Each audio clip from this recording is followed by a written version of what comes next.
বিজেপিকে বদনাম করতেই কণ্ঠস্বর বিকৃত করা হয়েছে। সন্দেশখালী স্টিং অপারেশনে যাকে নিয়ে তোলপাড় সেই গঙ্গাধর কয়াল নিজেই দাবি করেছেন। সন্দেশখালী ২ নম্বর ব্লকের মন্ডল সভাপতি গঙ্গাধর কয়াল সিবিআই তদন্তের দাবি তুলেছেন।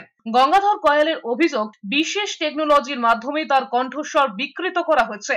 তার কথায় বিজেপির শুভেন্দু অধিকারী এবং সন্দেশখালীর আন্দোলনকারী মা বোনদের আন্দোলনকে কালিমা লিপ্ত করতেই তৃণমূল এই চক্রান্ত করেছে। সন্দেশখালীর ঘটনা নিয়ে কলকাতা হাইকোর্টে ইতিমধ্যেই রিপোর্ট জমা দিয়েছে সিবিআই। সেই আবহে ফের তোলপাড় রাজ্য রাজনীতি। এক ভিডিও ভাইরাল হয়েছে যাতে বিজেপির মন্ডল সভাপতি সন্দেশখালীর ঘটনা নিয়ে বিস্ফোরক দাবি করেছেন।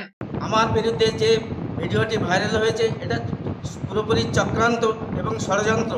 আমার গলাকে বিকৃত করে হাই টেকনোলজির মাধ্যমে আমার গলাকে বিকৃত করা হয়েছে।